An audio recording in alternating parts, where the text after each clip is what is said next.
Hi friends, welcome to ಹಳ್ಳಿ logs.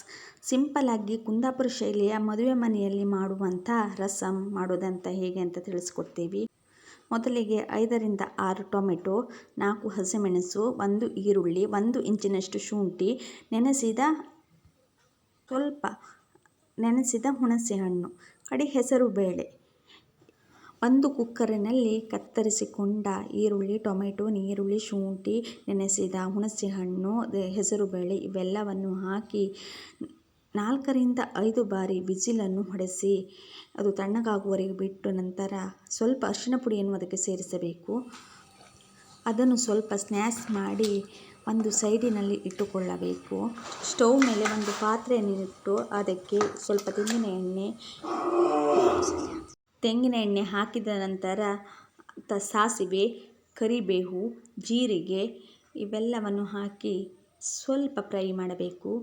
Fry ಆದ ನಂತರ ಸ್ಮ್ಯಾಶ್ ಮಾಡಿದ ಟೊಮೆಟೊವನ್ನು ಅದಕ್ಕೆ ಬೆರೆಸಿ ಸ್ವಲ್ಪ ಕಾಲ ಕುದಿಸಬೇಕು. ಕುದಿಸಿದ ನಂತರ ಅದಕ್ಕೆ ರುಚಿಗೆ ತಕ್ಕಷ್ಟು ಉಪ್ಪನ್ನು ಹಾಕಿ ಅದಕ್ಕೆ ಸ್ವಲ್ಪ ಇಂಗಿನ ಪುಡಿಯನ್ನು ಹಾಕಿ ಕುದಿಸಬೇಕು.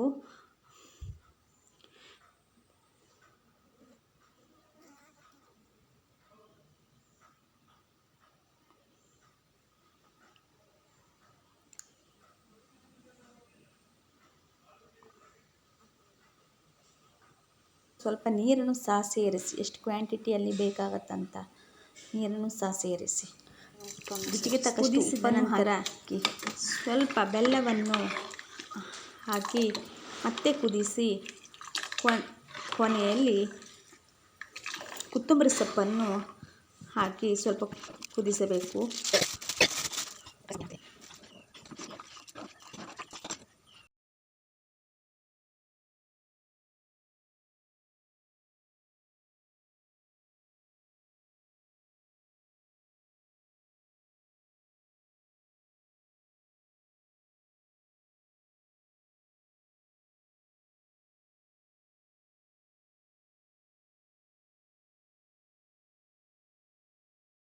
ಒಂದು ಉರಿ ಬರುವವರೆಗೂ ಕುದಿಸಿ ಸ್ಟವ್ ಆಫ್ ಮಾಡಬೇಕು. ಅದು 6 ಜನರ ಕ್ವಾಂಟಿಟಿಯಲ್ಲಿ ಮಾಡಿ ತೋರಿಸಿದ್ದೀವಿ. ಇದು ಅನ್ನದೊಂದಿಗೆ ಸವಿಯಲು ರುಚಿಕರವಾಗಿದೆ. Thank you. Log, share and subscribe please.